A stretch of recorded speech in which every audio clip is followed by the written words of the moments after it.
Way to fight. I used to fight with my fist, y'all. Now I fight without drawing a punch, and I think that's better. But maybe for some people, I think they probably would prefer me beat on them with the knuckles. But those days are over for me. You know, I'm a grown man now, and I put the children and young immature stuff away. But anyway, I just want to say peace to everybody, and peace in the tumultuous, turbulent times that we live in. I know, but we still can find, our own peace. We got to dig deep in our inner souls, even regardless of all of the adversity that we face. It defines, the true character of a real fighter and a real, person that really wants liberation. And we crying out for it, and we're not here, nothing we're doing is in vain, okay, first and foremost. But I just wanted to take the opportunity, first of all, with the blessings of Miss Anderson, I want to pay tribute to her husband. We lost Mr. Anderson a few weeks ago to cancer, and it was a great loss to not just the neighborhood, but her children, her grandchildren, and to her. They've been together over 60 years, I imagine. And to all of those that knew and loved him. He was a good man. I only live 5 houses down from them. I'm not one of the original residents here, when this subdivision opened. I came in 1988, and very shortly after that, again, this struggle, ensued. And off and on, been fighting ever since. And I don't plan on stopping. I'm here for the long haul, probably fight till I die. That's the way it's gonna be.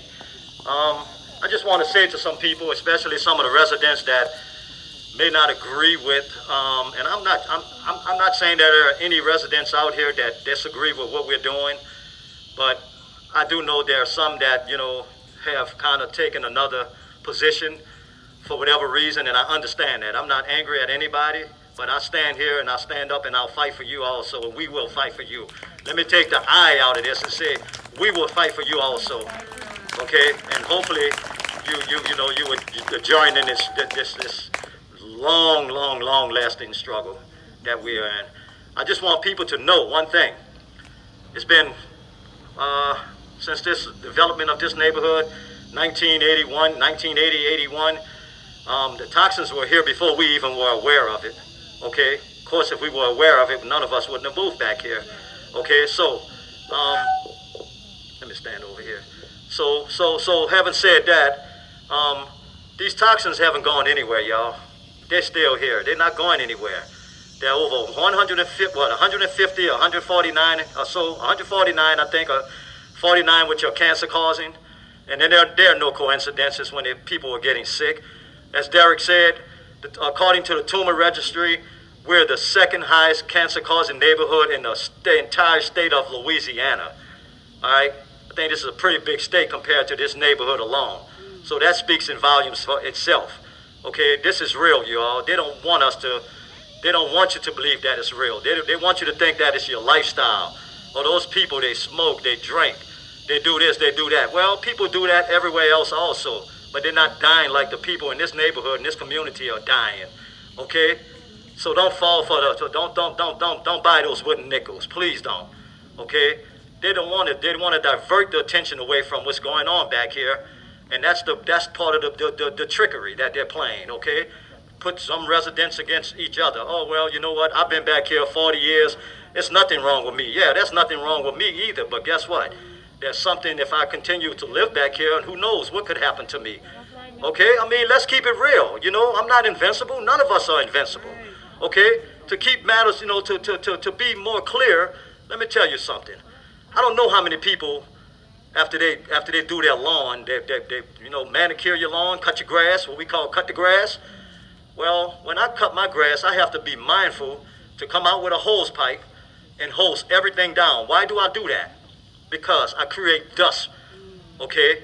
And one of the main concerns that I have right now, I have many concerns, but one of my main concerns are I have a 4-year-old grandbaby that resides with me, okay, at my residence, okay?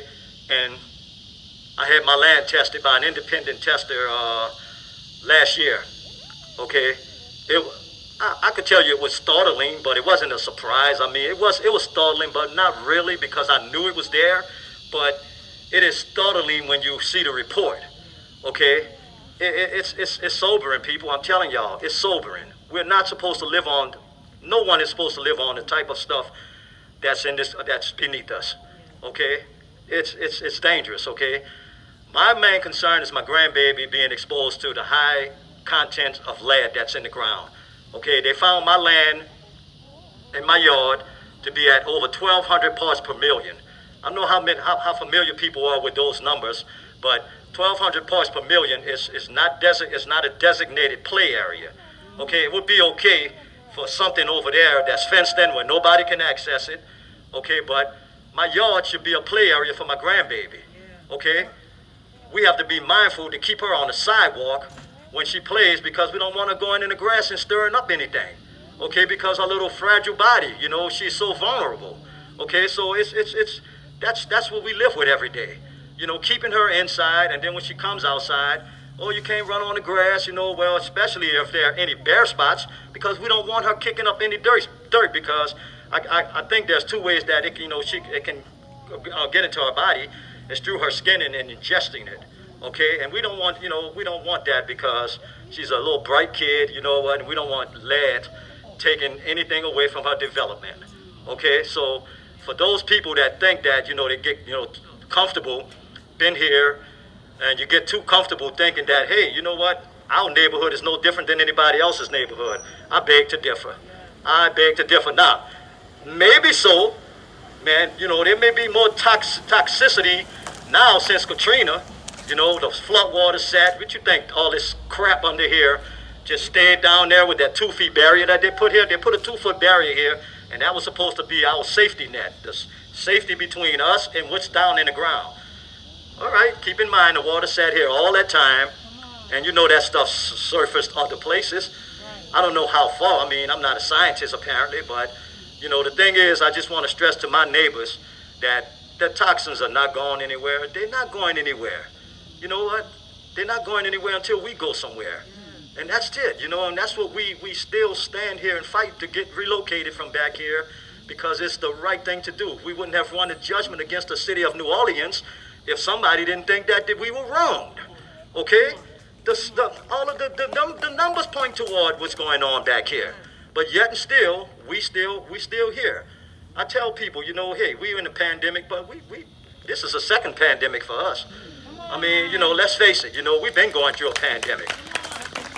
Yeah, but they want us to just think that, hey, each mayor comes in, we've been failed by all of our elected officials, all of the mayors, 4 black, 1 white. I mean, somebody can correct me if I missed a number, because I'm not trying to spare anybody. Okay, but they bargain with our health. They bargain with our lives. And I'm angry about it, but I control my anger now because I realize that, what? I have to roll up my sleeves and put these gloves on because it's going to be a long fight. And I realize it's going to be a long fight. You know what? But again, like I said in the beginning of this speech, I'm not going anywhere. I'm a fighter. I am a fighter. And I just want to thank all of you all for your support.